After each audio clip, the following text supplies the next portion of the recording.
यह पराशरी का refined version है। यह पराशरी नहीं है, लाल किताब नहीं है। लाल किताब क्या है, पराशरी का ही एक रिफाइंड वर्जन है। और यह जो भृगुनंदी नाड़ी है, वो हमारे कर्मा को अलाइन करने की एक रेमेडी है। जैसे आपको प्रेडिक्शन यदि समझना है तो केपी पढ़िए। यदि आपको जानना है ग्रहों को अच्छे से उनका निरूपण करना है, निरूपण का तात्पर्य यदि हम उसे कहें, बहुत अच्छे से आपको व्याख्या करनी है किसी कुंडली की, पिन पॉइंट तक जाना है किसी व्यक्ति के, तो पराशरी पढ़िए। यदि किसी भी व्यक्ति का आपको उसके लाइफ को मैनेजमेंट में ले जाना है, उसके अन्य चीजों को व्यवस्थित करना है, तो आप भृगुनंदी नाड़ी पढ़िए। क्योंकि भृगुनंदी नाड़ी काल पुरुष के साथ वो राशियों पे चलती है। बिना राशि के भृगुनंदी नाड़ी नहीं है।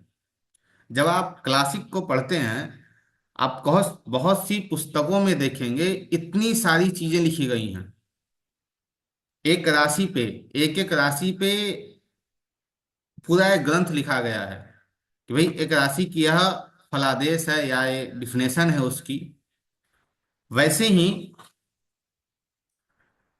कालपुरुष कुंडली में प्रत्येक भाव, प्रथम भाव, द्वितीय भाव, तृतीय भाव, जितने भाव हैं, इन सभी भावों से आप इन राशियों को जोड़ेंगे। जैसे मान लीजिए कुंभ राशि है। अभी सिर्फ यह समझ लीजिए कि अभी हम बात कर रहे हैं थोड़ी चीजों पे, संपूर्ण रूपे ना हम चलेंगे एक साथ। जैसे कुंभ राशि है, तो कुंभ राशि, कुंभ किसे कहते हैं, एक घड़े को कहते हैं। एक वीडियो हमने अभी डाली है आपके ग्रुप में, भृगुनंदी नाड़ी के ग्रुप में, उस वीडियो को एक बार समझ लीजिएगा। कुंभ राशि क्या है, एक घड़े है, एक घड़ा है। क्योंकि कुंभ कहते हैं किसे, घड़े को। और इसकी आकृति हमें बताती है कि एक व्यक्ति जो है घड़े को लिए हुआ है और स्ट्रांग पर्सन है, मजबूत व्यक्ति है और खड़ा है। और खड़ा होकर वो कुछ दे रहा है, पानी दे रहा है पता नहीं, दूध दे रहा है पता नहीं, क्या दे रहा है इसकी कोई जानकारी नहीं है, लेकिन वो कुछ दे रहा है। अब वो क्या दे रहा है इसकी जानकारी नहीं। और जब आप देते हैं किसी भी चीज को, तो या तो वो खत्म हो जाता है, अंत तो है उसका, लेकिन यह दिखा रहा है कि भाई सिर्फ ये दे रहा है, अर्थात इसका कोई स्रोत नहीं है, फिर भी ये दे रहा है। तो मान लीजिए आपके दसम भाव का स्वामी, भाव को ना लेकर चले, हम सिर्फ ग्रहों को लेकर चलें, तो शनि आपका यदि 11 नंबर राशि में, कुंभ राशि में चला जाए, तो यह बताता है आपको कि आप प्रोफेशनली, आपको लोगों को देना है। अब प्रोफेशनली आप क्या देंगे, अब रिटेल आप कोई बिजनेस कर रहे हो, तो अपनी सामान को आप तो नहीं दे दोगे आप कि हाँ भाई ले जाओ।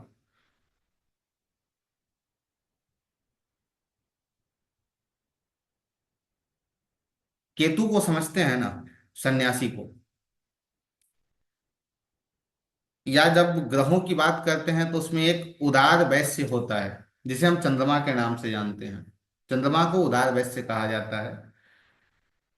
तो जो जब आपके 11 नंबर राशि में शनि आया है, तो आपको कैसे काम करना है, उदार वैश्य की तरह काम करना है। आपको यह नहीं करना है कि मुझे संपूर्ण चाहिए, पूरा चाहिए। भाई 100 रुपए का सामान है, 110 में सभी लोग बेच रहे हैं, हम 102 में बेचेंगे। वो आपका कर्मा वहां अलाइन हो जाएगा, क्योंकि वो कुंभ राशि है।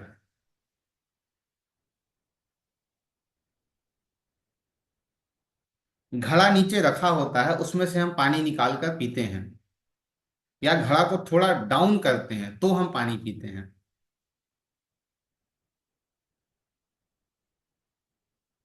तो कुंभ राशि क्या करता है, सिर्फ और सिर्फ देना जानता है, जस्ट गिव।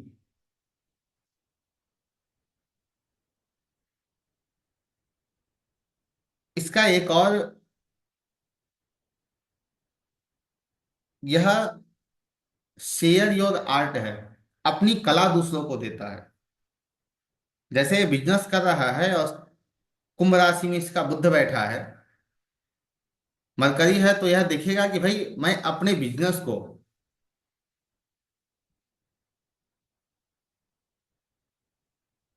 अनुराधा जी कनेक्ट नहीं हो रही हैं। ठीक है, एक बार और लिंक हम शेयर कर देंगे। आगे बढ़े अभी। तो कुंभ राशि क्या करता है, अपनी कला को देता है।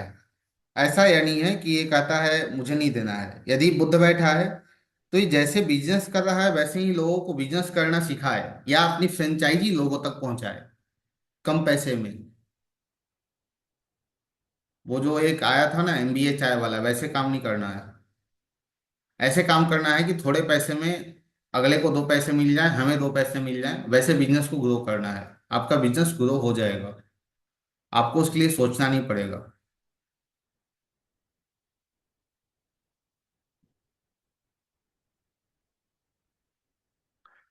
जैसे मान लीजिए आपके कुंडली में शुक्र बैठा है 11वें राशि में, तो आपको वहां क्या करना है, दान करना है। अब वहां क्या करेंगे, शुक्र है, धन है, तो जो भी आपने कमाया उसका 10% आपको दान कर देना है, दे देना है, नहीं रखना है उसे। तो आपका बिजनेस बहुत बेहतर तरीके से ग्रो कर पाएगा।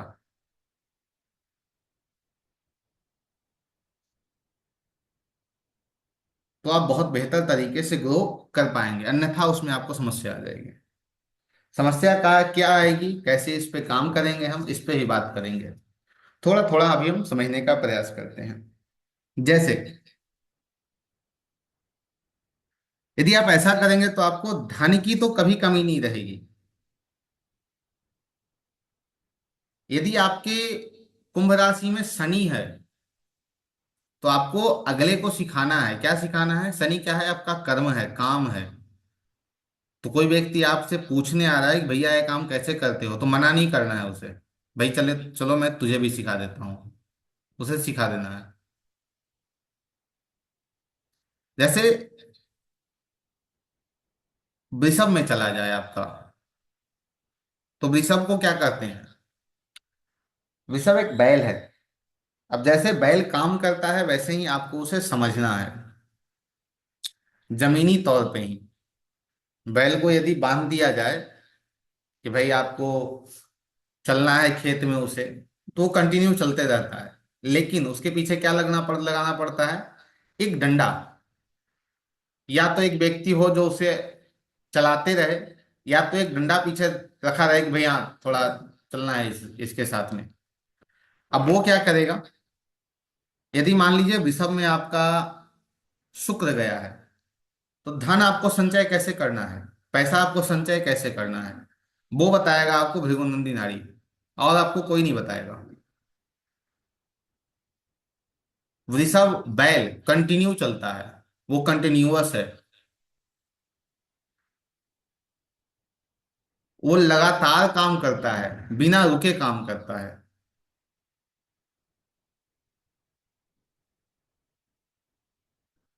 साथ ही वह हार्ड वर्क करता है। ऐसा नहीं है वो थोड़ा काम करता है, बहुत काम करता है वो। आपको पैसे कैसे जमा करने हैं, शुक्र की दो दो राशि है ना, एक वृषभ है, दूसरा सातवीं राशि है। जब सातवीं राशि को पढ़ेंगे आप, तो सातवीं राशि कहती है ये सोसाइटी है। सातवीं राशि क्या है, सोसाइटी है। और सातवीं राशि सोसाइटी के साथ साथ बैलेंस भी है। तो धन आप कैसे जमा करते हैं, आप कंटिन्यू डालते हैं। जैसे आप एफडी करते हैं या कुछ भी करते हैं तो कंटिन्यू पैसा उसमें डालते हैं आप। और एक बैलेंस आपका होता है कि इतना खर्च करके इतना हमें बचा लेना है, तभी हम उसमें डाल पाएंगे। मान लीजिए यदि वहां आपका शनि गया है, तो आपका एक रूल होना चाहिए, दूसरी नंबर राशि में शनि गया है तो, कि मुझे सुबह दुकान खोलनी है 9 बजे खोलना है, 10 बजे खोलना है, 2 घंटे ही खोलने हैं, 4 घंटे ही खोलना है। 2 से 6 ही खोलना है, लेकिन खोलना है। 6 बजे शटर गिरा देना है तो गिरा देना है। बैल को सुबह 4 बजे लेकर जाया जाता है खेत पे। काम पे वो जाते हैं, 4 से 5 घंटे मुश्किल से काम करते हैं, 6 घंटे काम करते हैं। उसके बाद जो आकर वो बैठते हैं तो उनको उठाया नहीं जाता भी दोबारा कि भाई यहाँ उठ के चलो दोबारा, वो अगले दिन ही जाता है फिर। लेकिन वो प्रतिदिन सुबह 4 बजे जाता है। तो आपको काम कैसे करना है? प्रतिदिन की भांति कंटिन्यू आपको काम करना है। यदि बुधवार आ गया है तो आपको पढ़ाई कैसे करनी है? आपको कंटिन्यू पढ़ाई करनी है। अब कंटिन्यू अर्थात ये नहीं कि भाई आपको सुबह शाम तक पढ़ना है। एक समय बना लीजिए कि हम आधे घंटे प्रतिदिन पढ़ेंगे। जब आप आधे घंटे प्रतिदिन का एक समय निर्धारित कर लेंगे, उसी को कंटिन्यू रखे रहिए, उसे छोड़ना नहीं है। तो आप उस पर अच्छे से कमांड कर पाएंगे, धीरे धीरे आपकी शिक्षा अच्छी होती चली जाएगी। क्योंकि आपने यहाँ क्या किया, भृगुनंदी नाड़ी कुछ नहीं है। आप समझिए तो आज की क्लास में ही भृगुनंदी नाड़ी आपका खत्म हो जाएगा। राशि को ग्रहों से जोड़ देना, यह बेसिक है भृगुनंदी नाड़ी की। जैसा राशि है, उस राशि से उस ग्रह को अटैच कर देना है। जब हमने भृगुनंदी नाड़ी की शुरुआत की थी,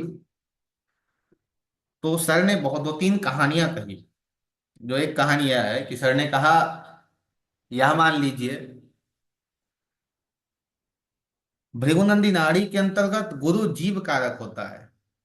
अर्थात स्वयं जैसे लग्न होता है पराशरी में, वैसे ही गुरु जीव कारक होता है। यह स्वयं गुरु ही, जैसे लग्न से हम सब कुछ देखते हैं स्वयं के बारे में, वैसे ही हम गुरु से देखते हैं स्वयं के बारे में। मंगल को कहा जाता है पति। फर्स्ट हस्बैंड जो है वो मंगल होता है। फर्स्ट वाइफ जो है वो शुक्र होते हैं। ठीक है। तो उसमें सर पढ़ाते थे, वो कहते थे ऐसा,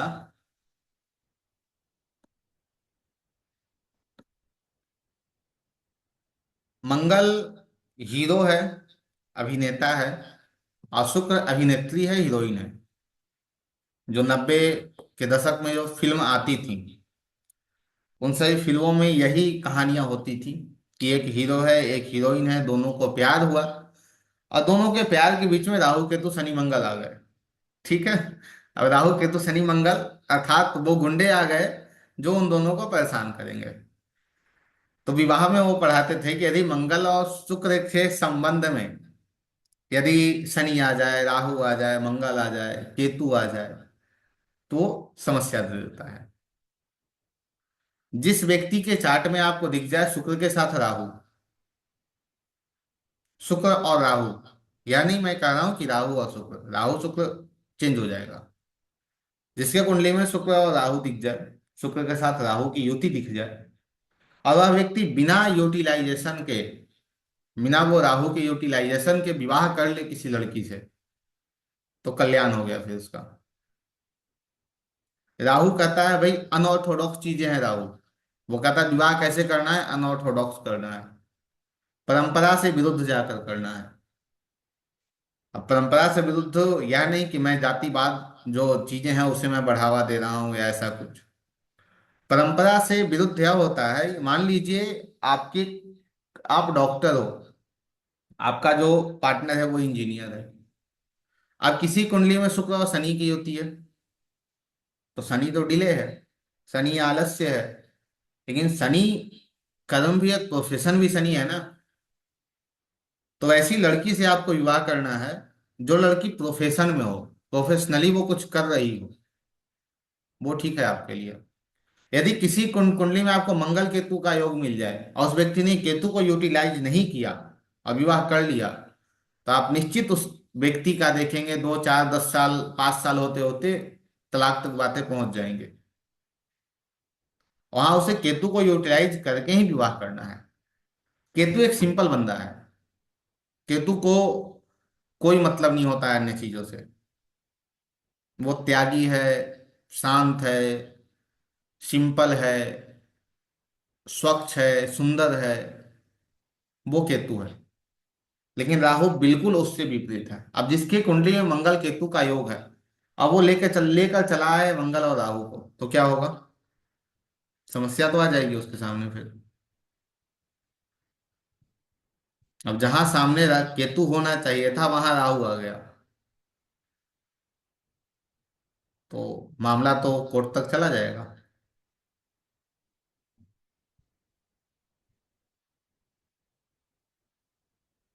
भृगुनंदी नाड़ी बताती है आपके पूर्व जन्म के बारे में। आपने पूर्व जन्म में कौन से प्रोफेशन को किया।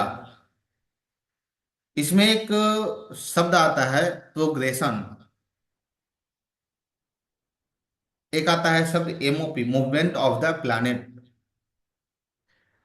भृगु चक्र पद्धति। ये सभी आपके कर्म को ही अलाइन करते हैं, क्योंकि जैसा गुरुदेव ने बताया, जैसा वो बताते थे, वो सदैव इसमें ही उनका जोर रहता था कि भाई हम कर्मा को कैसे अलाइन करेंगे, उसमें ही काम करना है। इस पे बिल्कुल हमें यह नहीं काम करना है कि भैया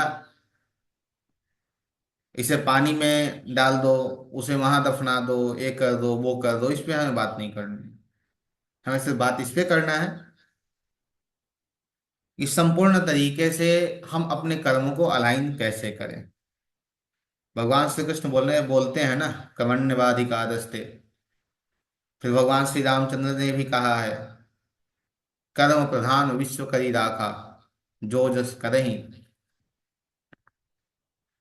तो कर्म सर्वोपरि है। अब यहाँ काटने वाले यहाँ यह भी इन बातों को बोल सकते हैं कि उसी रामायण में लिखा गया है कि होई सोई जो राम रचि राखा, राखा को कई तर्क बढ़ावे साखा। जो होगा वो राम की इच्छा से ही होगा। उनकी इच्छा है कि बुद्ध जो है वो तीसरे भाव में जाएगा, बुद्ध जो है 3 नंबर राशि में जाएगा, उनकी इच्छा है। लेकिन उनकी यह इच्छा नहीं है कि बुद्ध 3 नंबर में जाए तो वो बैड अट्रैक्शन की ओर चला जाए, गलत चीजों की ओर चला जाए। या उनकी यह भी इच्छा नहीं है कि बुद्ध यदि 3 नंबर में जा रहा है, तो 3 नंबर में आप देखेंगे तो उसमें 2-3 नक्षत्र आपको मिलते हैं। अब नक्षत्र को यहाँ हम क्यों लेकर आ रहे हैं? क्योंकि सब जितने साइंस है ना, सब एक दूसरे से बहुत अच्छे तरीके से जुड़े हैं, बहुत अच्छे तरीके से। 3 नंबर राशि में आपको 2-3 नक्षत्र मिलते हैं, जैसे आद्रा, पूर्णवसु और मृगशीरा। आद्रा किसका है? राहु का है। 3 नंबर में किसके नक्षत्र आए हैं? राहु के नक्षत्र हैं। राहु किसी चीज को एक्सपेंड करता है, बहुत बड़ा कर देता है। अर्धकाया वहां महाप्रिय चंद्रादि मर्दिनी, बहुत विशाल बना देता है उसे। शरीर तो आधा है, लेकिन बहुत बलशाली है, मंगल से भी बलशाली है। और जब उसके पास बुद्ध गया है, तो बुद्ध मार्केट है, मैनेजमेंट है, उसे वो बड़ा बना देगा। तो यहां भी भगवान ने यह नहीं कहा कि मैं इसे बड़ा बना कर दे दूंगा, एक्सपेंड कर दूंगा चीजों को। उन्हें यहाँ पे हमें कहा भैया तुम्हें क्या चुनना है चुन लो। तुम्हें अट्रैक्शन गलत चाहिए, बुद्धि गलत मिल जाएगी। आद्रा राहु का है, बुद्धि गलत दे देगा वो। या तो बुद्धि को बड़ा बनाकर कुछ अलग कर जाना है। वो दोनों में से क्या करना है, वो आपको मिल जाएगा। जितने राक्षस होते थे, राक्षसों का एक कर्म होता था। वो सबसे पहले जन्म हुआ। जन्म के बाद सबसे पहले पहाड़ी पे गए, उन्होंने तप किया, वरदान मांगा। उसके बाद जिससे वरदान लिया उन्हीं के ऊपर चढ़ बैठे। ये आपको तो छोड़ेंगे नहीं हम।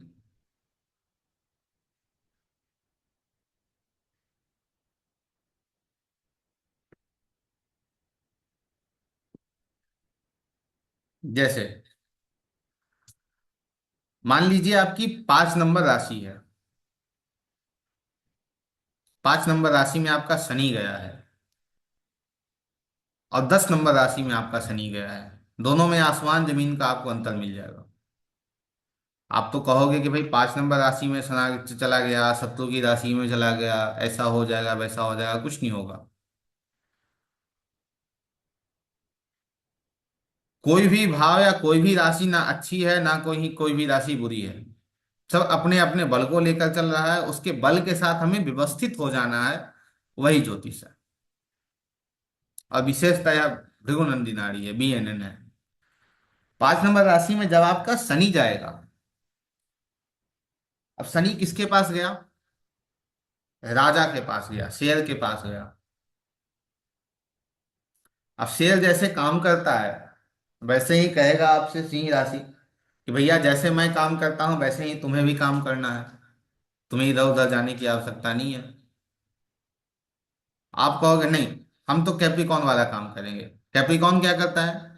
कैप्रिकॉन एक सर्वेंट है। 10 नंबर राशि क्या है? सर्वेंट है। जब तक वो एक नौकर की भांति काम नहीं करेगा तब तक वो उन्नति नहीं कर पाएगा। और जो 5 नंबर है वो कहता है कि जब तक तुम शेर की तरह काम नहीं करोगे तब तक तुम उन्नति नहीं कर पाओगे। और 5 नंबर वाला है वो देखेगा कंपनी खुद ही देखना है। अब डोर टू डोर मान लीजिए कुछ सेल करना है तो हमें ही करना है। लोन की बात करनी है तो हमें ही करनी है। किसी का फोन आया तो हमें ही करना है, तो हो गया आपका काम? नहीं होगा। आपको आराम से बैठना है, 2 घंटे काम करने हैं, 22 घंटे आराम करने हैं, तो आपका काम होगा। क्योंकि ये कह रहा है भाई शेर की भांति काम करना है हमें। जंगल में बड़े से बड़े जानवर है ना, हाथी है, चीता है। सबसे सबसे चालाक, जैसे आज राहु है वैसे लोमड़ी है। सबसे तेज चलने वाला चीता है, सबसे बड़ा हाथी है, सबसे जहरीला सांप है। सांप यदि शेर को डंक मार दे तो वो मर जाएगा। लेकिन तब भी शेर जो है वो शेर है, राजा है। उसके पास क्या है? उसके पास पर्सनालिटी है। और पर्सनालिटी किन चीजों की है उसके पास?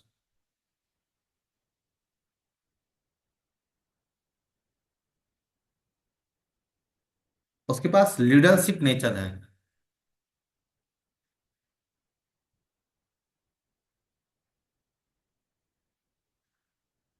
शेर की एक खूबी होती है। अब यहाँ राजा की बात जहां हम कर रहे हैं तो वहां आपके जहन में, आपके मन मस्तिष्क में यह भी बातें गूंजेंगी कि भाई मैं तो राजा हूं, तो एक गिलास पानी भी उठकर हमें नहीं पीना है। लेकिन शेर जब शिकार करता है तो वो भूल जाता है कि मैं राजा हूं और मेरे लिए कोई शिकार करके लाएगा। नहीं, वो स्वयं शिकार करने जाता है। और जितना खाने की इच्छा होती है उतना खाता है, छोड़ के चल देता है। उसे संचय अर्थात सेविंग कर, उसे नहीं आता, वो संचय नहीं करता है चीजों को कि मुझे संचय करके रखना है कि मैं आगे भी इसे खाऊंगा, फिर खाना होगा मार लेंगे।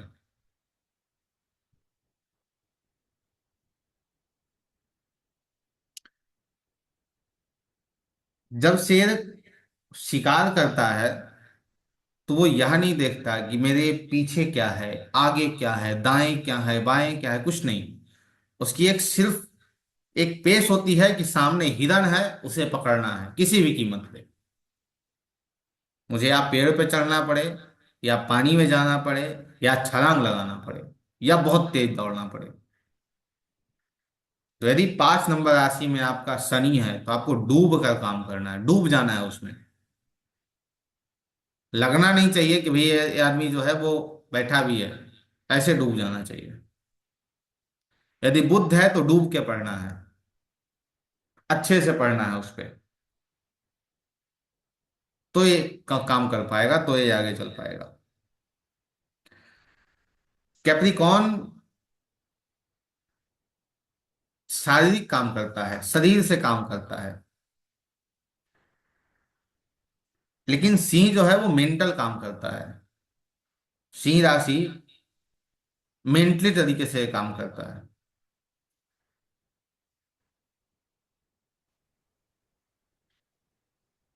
जैसे अभी हम बात कर रहे थे शनि पे, ये जो राशियां हैं वो अभी लिखने की आवश्यकता नहीं है। हम अगली जो कक्षा रहेगी उस कक्षा से प्रतिभांति राशि, ग्रह ग्रह के अनुसार राशि में क्या वो फल देगा, उनकी युति क्या होगी, ट्राइन कैसे रहेगा, प्रोग्रेशन क्या होगा, एमओपी क्या रहेंगे, गोचर क्या होगा, ट्रांजिट क्या होगा, इन सब पे बात हम करेंगे एक एक करके।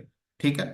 अभी सिर्फ हम जो कुछ चीजें हैं भृगुनंदी नाड़ी की है उसे आपके समक्ष रखना चाह रहे हैं कि उसे आप थोड़ा सा समझ लीजिए इसके बेसिक को। इसके बाद आगे अच्छे से हम समझ पाएंगे। जैसे अभी हम शनि की बात कर रहे थे, तो शनि के साथ यदि गुरु आ रहे हैं, डिग्री वाइज देख लीजिए। मान लीजिए, इतना तो आप लोग सभी जानते हैं ज्योतिष।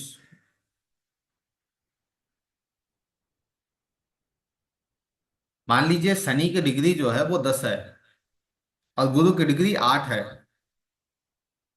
गुरु की डिग्री 8 है, शनि की डिग्री 10 है। तो शनि से जस्ट पीछे कौन है? गुरु है आपका।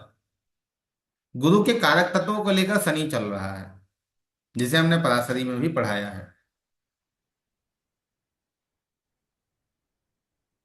इसके अंदर यह व्यक्ति जब भी कोई काम करेगा तो उसमें शिक्षा जो है, गुरु जो है वो सामने आ जाएगा।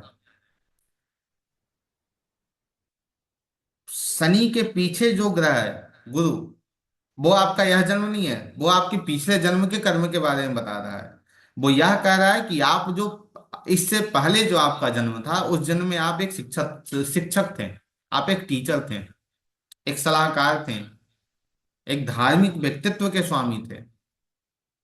वो आपको शनि बता रहा है। जैसे राहु और गुरु, राहु गुरु अलग है, गुरु राहु अलग है। ये दोनों कंजंक्शन वो अलग अलग काम करेंगे।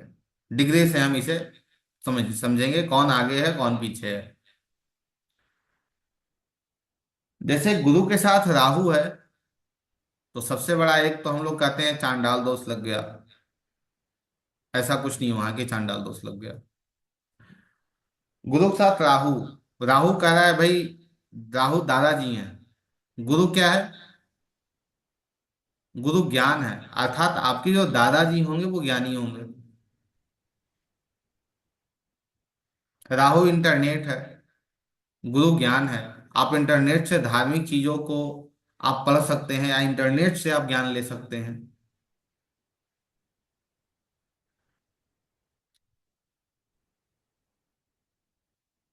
मेष, मेष राशि में हम लोग सभी मानते हैं कि यदि शनि चला जाए तो वो नीच का हो जाएगा। और जैसे ही वो नीच का होगा वो अपनी सभी चीजों को, कर्म ही गलत हो जाएगा फिर वहां। मानते हैं ना कि कर्म ही गलत हो जाएगा जब मेष में शनि चला जाएगा, क्योंकि नीच का हो जाएगा। मेष में एक नक्षत्र आता है अश्विनी, और मेष राशि के अंदर यदि आपका शनि गया है तो वो कहता है कैसे काम करने के लिए। मेष को जब आप देखेंगे ना, मेष को मेढा कहते हैं, हिंदी में मेढा कहते हैं, इंग्लिश में उसे सीप कहते हैं। ठीक है। तो जो जब उसे आप देखेंगे तो कभी आपको यह नहीं दिखेगा कि वो ऊपर की ओर देख रहा है, आकाश को भी देख रहा है, सामने भी देख रहा है, नहीं, नीचे। उसकी एक और खासियत होती है, वो चल रहा है चल रहा है चल रहा है, वो देखेगा कि भाई हमारा एक लकीर खींचा हुआ है ऐसे ही या फिर कुछ नहीं है, तभी हमारा जो साथी है वो जंप करके जा रहा है, तो वो भी जंप करके ही पार होगा।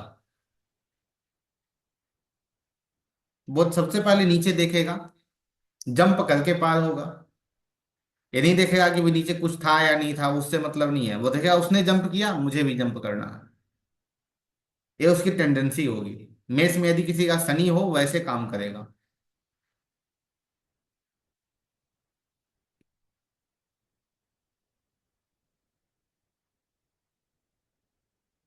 तो एरीज के पास सबसे बड़ी खूबी यह है कि उसे जमीन से जुड़कर काम करना है, जमीन को छोड़ना नहीं है।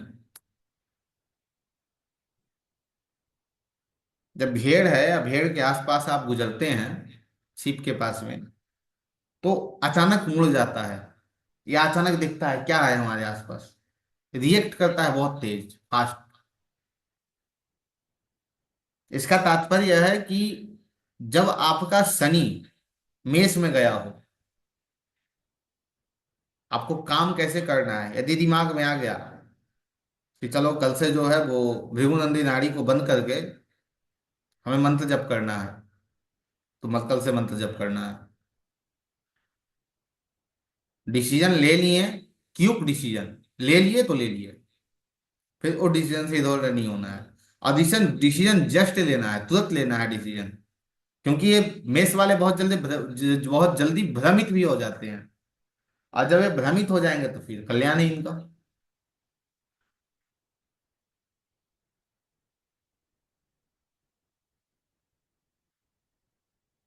7 नंबर राशि में हम कहते हैं सूर्य को क्या है, सूर्य नीच का हो गया। 7 नंबर में सूर्य नीच के होते हैं। अब वहां सूर्य क्यों नीच के हैं भाई? जैसे यहाँ एरीज के अंतर्गत किसी भी प्रकार हमें यह नहीं दिख रहा है शनि यदि वहां गए हैं तो वो नीचता को दे रहे हैं, और वो कह रहे हैं कि भाई फास्ट काम होगा, फास्ट एंड फॉरवर्ड आपको चलना है, आपको बेहतर तरीके से काम करने के लिए क्यों डिसीजन लेना है, डिसीजन मेकर आपको बनना है, जमीन से जुड़कर आपको काम करना है। वैसे ही सूर्य यदि जा रहा है वहां, तो सूर्य क्या है, इसके पास एक पावर है, अथॉरिटी इसके पास है, सूर्य के पास है। और जब इसके पास अथॉरिटी है तो ये काम कैसे करेगा?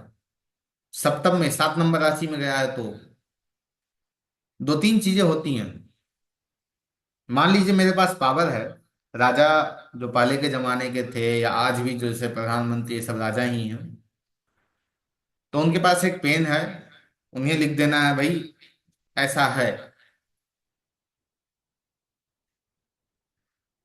वो देखते हैं ना, वो होता है बिल्डिंग बहुत खराब बनी है, पुल बहुत खराब बना है, फिर भी इंजीनियर सिग्नेचर कर देते हैं भाई पुल जो बना है बहुत अच्छा बना है, और 2 साल बाद वो पुल जो है वो गिर भी जाता है। ठीक है, तो उसके उसे एक पावर मिला, तो उस पावर को कैसे यूज करना है, बैलेंस में यूज करना है, उसका एक बैलेंस होना चाहिए। तो उस पावर को हमें यूज करना है। बैलेंस 7 नंबर राशि है, रिलेशनशिप है वहां, रिलेशनशिप को बैलेंस में रखना है। ईगो में आकर, सो जो ईगो है ना, ईगो में आकर उसे हर्ट नहीं करना है। बिजनेस है, बिजनेस में बहुत लोग ऐसे होते हैं जो ईगो में या अपने अभिमान को बचाने के लिए, अपने आप को जिताने के लिए, जो प्रोडक्ट नहीं बिकेगा या जो प्रोडक्ट वैसे ही बेकार है उस प्रोडक्ट को भी खरीद लेते हैं, या पार्टनरशिप में वो अपने बैलेंस को नहीं रख पाते हैं। 7 नंबर सोसाइटी को भी दर्शाता है।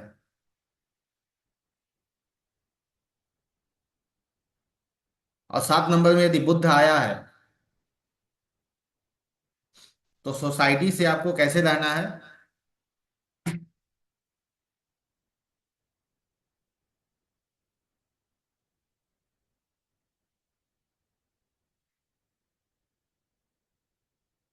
बुद्ध लड़कपन है। लड़कपन उसे कहते हैं, जैसे बात ही बात में हम कहते हैं चलो भाई हम लोग दोनों बहुत अच्छे दोस्त, अभी 1 घंटे बाद दोनों में मारपीट हो गई। जो आजकल के जो युवा वर्ग है, जो प्रेमी प्रेमिका है, वो अभी कहते हैं कि भाई मैं तो आपसे ही शादी करूंगा, 1 घंटे बाद कहते हैं आप कौन हो। वो लड़कपन है, वो किसका है, बुद्ध का है। लेकिन बुद्ध यदि सप्तम में गया है तो वहां आपको बैलेंस में रहना है, सोसाइटी में इसे प्रदर्शित नहीं करना है। यदि 3 नंबर साइन में गया है बुद्ध, तो आप वहां जो रिलेशनशिप बिल्ड कर लेंगे उसी पे आपको रहना है। यदि आपने माना कि यह मेरी बहन है तो बहन है, आजीवन है। यदि वो मेरा भाई है तो भाई है, आजीवन है। फिर वहां उस पर रोकथाम नहीं करना है कि भाई झगड़ा हो गया तो तू कौन है, उस पर फिर कोई बात नहीं। 8 नंबर राशि, वृश्चिक।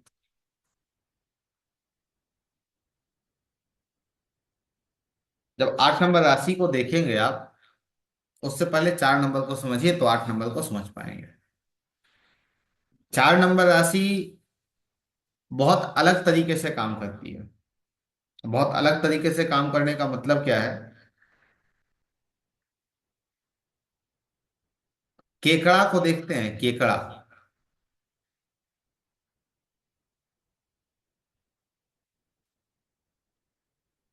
केकड़ा को जब आप देखेंगे, बाहर से बहुत ज्यादा कठोर होता है, अंदर से बहुत ही मुलायम, जैसे नारियल। केकड़ा जमीन के अंदर रहना ज्यादा पसंद करता है, कि मैं जमीन के अंदर ही रहे तो अच्छा है। और केकड़ा को यदि आप पकड़ना चाहें, बहुत लोग पकड़ते हैं, इसका भक्षण भी करते हैं, तो ये जल्दी पकड़ में नहीं आता है, क्योंकि बालू में ही छिपा रहेगा, आपको पता नहीं चलेगा कि यहीं दबा है।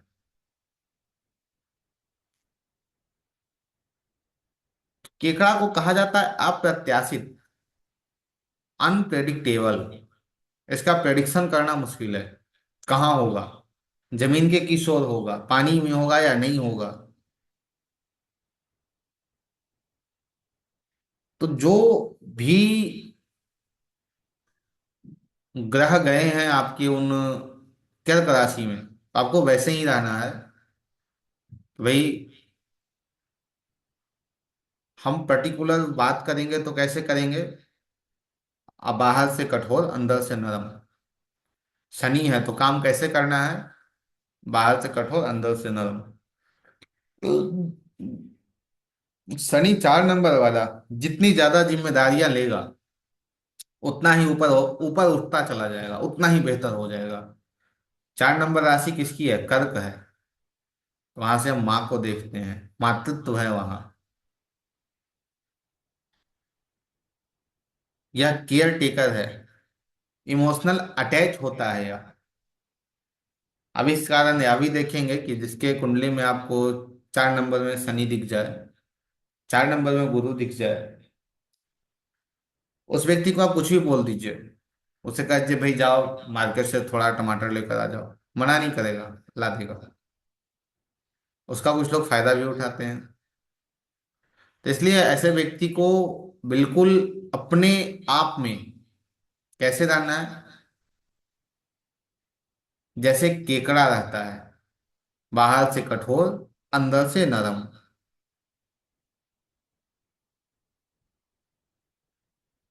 यदि शनि है यहाँ तो व्यक्ति को हार्ड वर्कर होना चाहिए, हार्ड वर्क करना चाहिए। वृश्चिक। वृश्चिक 1 नंबर राशि और 8 नंबर राशि दोनों मंगल की है। मंगल प्रोटेक्टर है, प्रोटेक्ट करता है चीजों को। अब जो प्रोटेक्टर होगा, जैसे सीबीआई है, प्रोटेक्टर है, प्रोटेक्ट करती है। तो प्रोटेक्ट करने के अंदर भी उसकी भी कुछ चीजें होती हैं जिसे वो सिक्योर रखता है। एक सिक्योर रखना, एक सिक्योरिटी प्रोवाइड करना। जो सिक्योरिटी प्रोवाइड करता है वो मेष राशि है, और जो चीजों को सिक्योर रखता है वो 8 नंबर राशि है।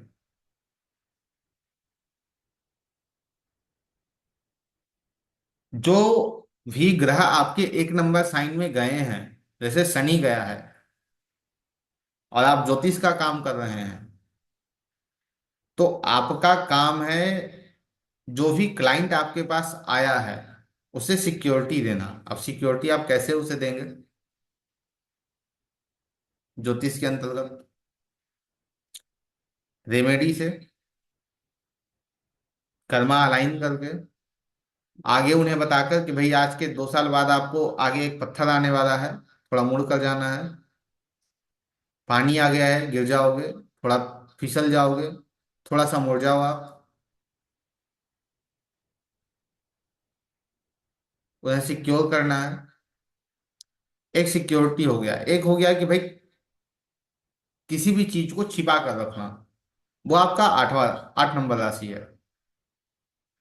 मान लीजिए वहां शुक्र गया है, तो क्या कमाए क्या रखे, क्या धन है आपके पास, आपको छोड़कर किसी को पता नहीं चलना चाहिए। यदि वहां बुध गया है, तो आप एसएससी की तैयारी कर रहे हो कि यूपीएससी की तैयारी कर रहे हो कि बीपीएससी की तैयारी कर रहे हो, कोई पता नहीं। करेंगे, जब हो जाएगा तो पता चल जाएगा। किसी को नहीं बताना है कि आप इसकी तैयारी भी कर रहे हो।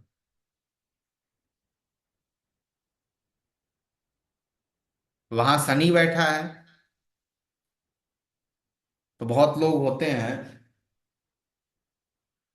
जिन्हें आज पता चला कि कल मुझे प्रमोशन होने वाला है, और 1 घंटे के अंदर पूरे मोहल्ले को, पूरे गांव को, पूरे जिले को पता चल गया कि आज रोहित का प्रमोशन होगा, आज रोहित का प्रमोशन होगा। यदि उसके कुंडली में 8 नंबर राशि में आ गया शनि, तो 1 घंटे बाद उसके पास फोन आएगा उसी कंपनी से, और कहा जाएगा आपको फायर कर दिया गया है। इसलिए फायर नहीं किया गया कि आपने बता दिया लोगों को। आपकी कुंडली कह रही थी कि आपको छिपाना है इन चीजों को, अपने प्रोफेशन को, अपने कर्म को छिपा कर रखना है। लेकिन आप क्या किए, आप उसे बाहर लेकर चले आए।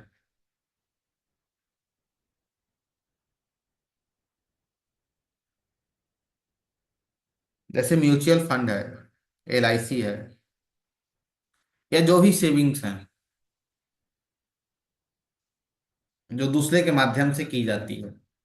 क्या आप लोगों को पता रहता है कि आपका जो दोस्त बगल में बैठा है उसने कितनी एलआईसी ले रखी है, या उसने कितना म्यूचुअल फंड में निवेश किया है, शेयर मार्केट में उसने कितने पैसे लगा रखे हैं? आपको नहीं पता होता।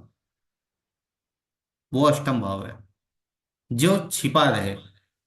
वहां जो भी ग्रह जाएगा वो छिपा रहे, वो अष्टम है।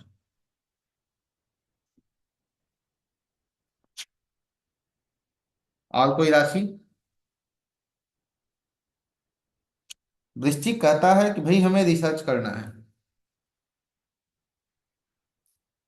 अब मान लीजिए आपके कुंडली में शुक्र 8 नंबर राशि में चला गया। शुक्र विवाह है, ठीक है। विवाह को भी कौन दर्शाता है? शुक्र दर्शाता है। अब 8 नंबर राशि में यदि शुक्र चला गया है, या शुक्र के साथ केतु बैठा है,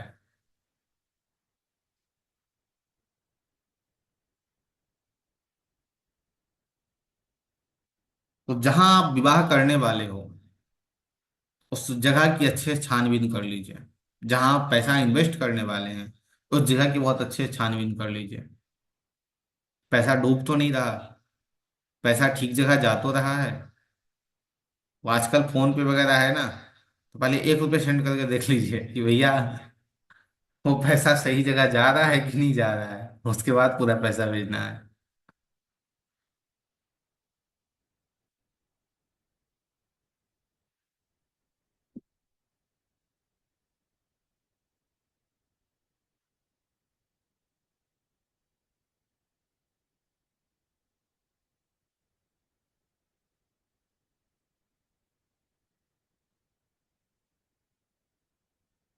जैसे आप काम की प्लानिंग करते हैं, 8 नंबर में शनि बैठा है, तो प्लानिंग किसी को मत नहीं बतानी है।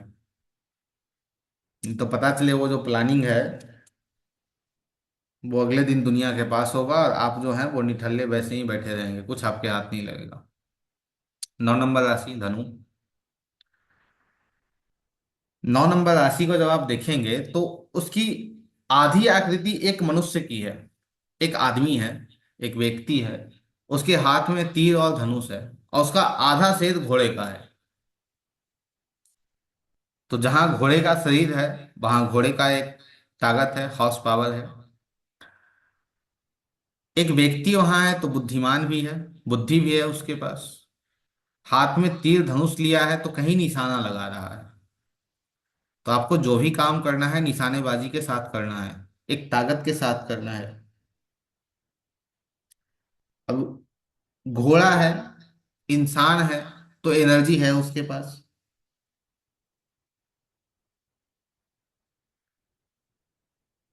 निशानाबाजी कर रहा है, कहीं निशाना लगा रहा है, तो आपको वहां टारगेट यह फिक्स करना है। आप मान लीजिए बुद्ध है, तो टारगेट फिक्स कीजिए कि मुझे यह जो सिलेबस है आज कंप्लीट कर लेना है, कल कुछ और पढ़ना है।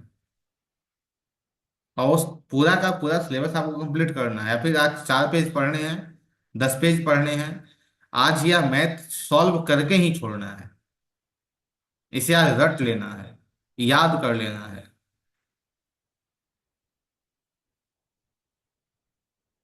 बुद्ध है, बिजनेस भी है,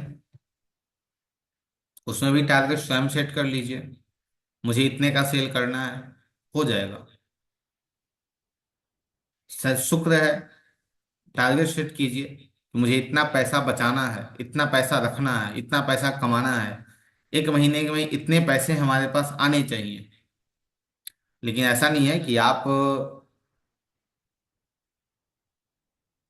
मान लीजिए कि आप कोई नौकरी कर रहे हैं और उसके अंतर्गत आपने सोच लिया कि एक महीने के अंदर 1 करोड़ रुपए मेरे पास आ जाए, 4 करोड़ रुपए मेरे पास आ जाए, तो वो संभव नहीं है आपके कर्म के अनुसार।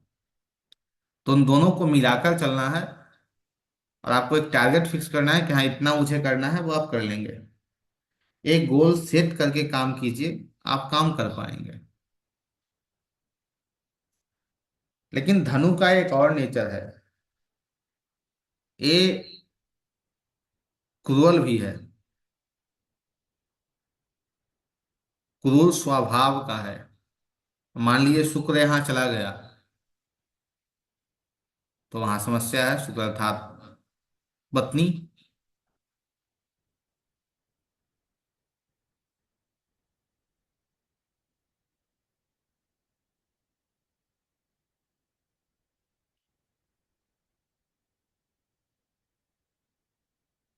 मकर, कैप्रिकॉर्न। जब आप मकर को देखेंगे, मकर, मकर का एक सीधा अर्थ हो गया मगरमच्छ, और दूसरा, मकर जो है उसमें 3 जानवर है। एक मछली है, एक भालू है, और तीसरा मगरमच्छ है जो आगे मुख है। मुंह जो है आगे का, वो मगरमच्छ का है, पीछे भालू है, और ऊपर में एक मछली है। अब 3 गुण है इसके पास। ये तेज भी है, क्लेवर भी है, चालाक भी है, और इसे अच्छे से काम भी करना आता है। डूब कर काम भी कर सकता है, एक सर्वेंट की भांति ये काम कर सकता है। और भालू है तो मासूम भी है। टेडी बियर हर घर में होता है। क्या मगरमच्छ का कुछ वैसा बना हुआ हर घर में पाया जाता है? नहीं। मगरमच्छ को देखते हैं शांत बैठा होता है, लेकिन जैसे ही टारगेट उसके सामने आता है, उछल पड़ता है वो।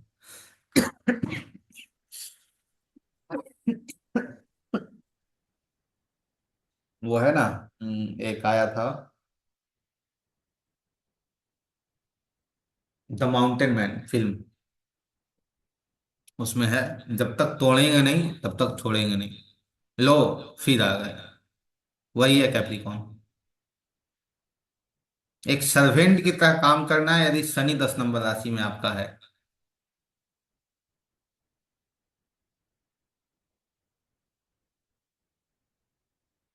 टूट के काम करना है, अपने ऊपर एक व्यक्ति को रखना ही रखना है, स्वयं मालिक बन के काम नहीं करना है।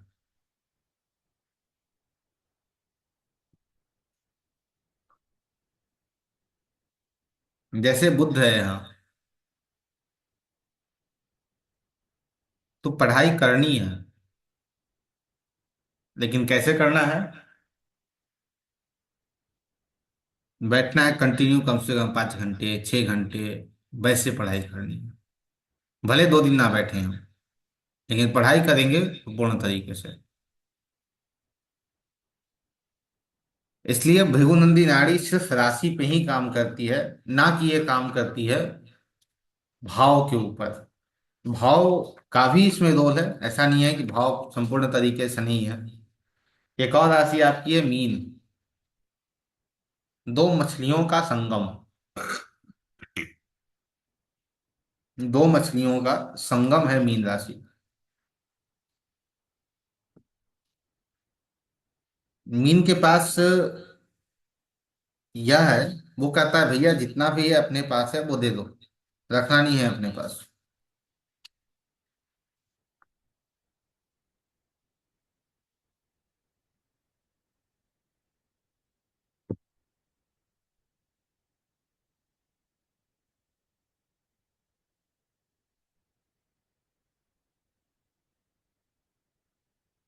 जैसे मान लीजिए मीन राशि में 12 नंबर राशि में चंद्रमा आ गया। चंद्रमा मन है, तो उसे मन को स्वच्छ रखना है, मन को गंदा नहीं करना है, मन को सागर बनाना है। 4 नंबर राशि जो है वो नदी है। 8 नंबर राशि जो है वो एक नाला है। 12 नंबर राशि एक समुद्र है। 1 नंबर राशि जो है वो अग्नि है, नॉर्मल अग्नि है। 5 नंबर राशि सूर्य की अग्नि है। 9 नंबर राशि हवन की अग्नि है। अब इन तीनों में डिफरेंशिएट कीजिए कि कहाँ सबसे ज्यादा अग्नि आपको मिल रही है, कहाँ आपको स्वच्छ जल मिल रहा है। 8 नंबर राशि में यदि चंद्रमा चला जाए तो उसका मन गंदा हो जाएगा। और उसे यूटिलाइज कैसे करना है, तो 8 नंबर तो मनोविज्ञान भी है। 8 नंबर जो है वो ज्योतिष को भी दर्शाता है, और चंद्रमा को विद्याओं में ज्योतिष कहा गया है। या व्यक्ति मनोचिकित्सक हो सकता है बहुत बेहतर, एक बहुत अच्छा एक डॉक्टर बन सकता है 8 नंबर राशि में यदि चंद्रमा गया हो। ठीक है। तो यह जो कक्षा है वो अभी हम यहीं स्थगित करेंगे। प्रत्येक शनिवार और रविवार को इसकी क्लासेस आपको मिलेंगी भृगुनंदी नाड़ी की। पराशरी प्रतिदिन चलता है सोमवार से लेकर शुक्रवार तक। आप लोगों के कुंडली में कोई ऐसे योग हो तो बताइए। जैसे आपके सदा जी, आपके कुंडली में शनि कौन सी राशि में है?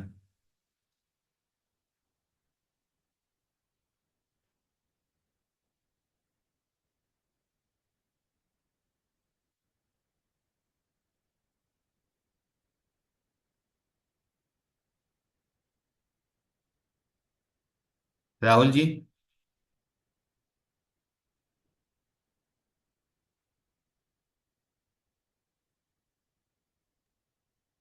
9 नंबर में। 9 नंबर में शनि है। जी। आपको काम कैसे करना है, टारगेट के साथ काम करना है। अब आपका जो काम होगा वो कैसा होगा? जब आप एक टारगेट को सेट करके काम करेंगे कि मुझे शनि प्रोफेशन है, शनि ही नौकरी है, शनि, आपको एक सेट करना है मुझे इस नौकरी को करना है, इस नौकरी में मुझे जाना है, किसी भी स्थिति में जाए हम, तो आप चले जाएंगे। और यदि आप देखेंगे नहीं मुझे दो चार है, किसी न किसी में चला जाना है, चले जाना है, तो आप वहां कंफ्यूज हो जाएंगे। तो एक सेट कर लीजिए मुझे इसमें जाना है, तो आपके लिए बेहतर है।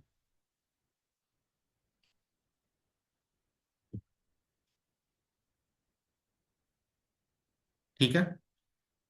बिल्कुल। आज की जो कक्षा है वो हम यहीं स्थगित करते हैं।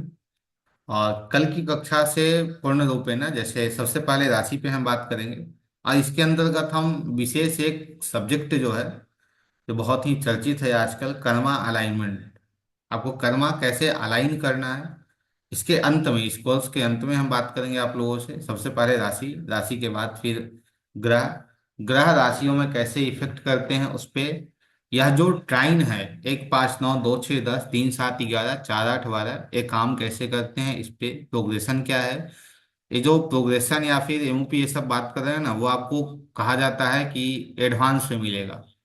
लेकिन हमारे पास ना कोई बेसिक होता है, ना कोई एडवांस होता है, ना ही कोई चार्ज होता है। आपको कोई ना चार्ज कर देना है, आपको कुछ नहीं करना है, सिर्फ आपको क्लास में आ जाना है, आपको जो चाहिए मिल जाएगा। एमओपी, प्रोग्रेशन, ट्रांजिट, भृगु चक्र पद्धति, फिर प्रतिवर्ष जो कुंडली भृगु की बनती है वह, त्रिभागी दशा पद्धति, इन सभी चीजों पे हम बात करेंगे। और सबसे अंत में कर्मा अलाइनमेंट के साथ साथ हम मेडिकल एस्ट्रोलॉजी जो भृगुनंदी नाड़ी से काम करती है उस पे बात करेंगे। जैसे सूर्य के साथ शनि है, सूर्य के साथ राहु है, सूर्य के साथ केतु है, या सूर्य के अष्टम भाव में गया है, 8 नंबर राशि में गया है, तो वो क्या इफेक्ट करेगा। आपने हमेशा यह पढ़ा होगा कि शनि जो है वो कर्म ही है, लेकिन हम बात करेंगे कि शनि हेल्थ भी है। शनि से हम हेल्थ को भी देखते हैं जैसे हम कर्म को देखते हैं। कर्म हमारा कैसे खराब होता है, जब हमारा हेल्थ बिगड़ता है। हेल्थ कैसे हमारा बिगड़ता है, कर्म कैसे हमारा बिगड़ता है। या तो हम काम नहीं कर पाए। काम क्यों नहीं करते हैं, या तो हेल्थ खराब हो, या सर में चोट लग जाए, पैर में चोट लग जाए, मानसिक रूप से कोई समस्या आ जाए, या शारीरिक रूप से कोई समस्या आ जाए, तो हम अपने कर्म को नहीं कर पाते हैं। तो जब कर्म को ऑब्स्टिकल लगेगा, उसमें किसी न किसी प्रकार कोई समस्या आएंगी, तो कहीं ना कहीं हमारा शरीर भी वहां डैमेज होगा। ठीक है। तो लास्ट में हम इस पे ही बात करेंगे। प्रतिदिन प्रत्येक शनिवार और रविवार को क्लास रहेगी, प्रतिदिन नहीं हो पाएगी। राधे राधे, शुभ रात्रि, जय श्री राम।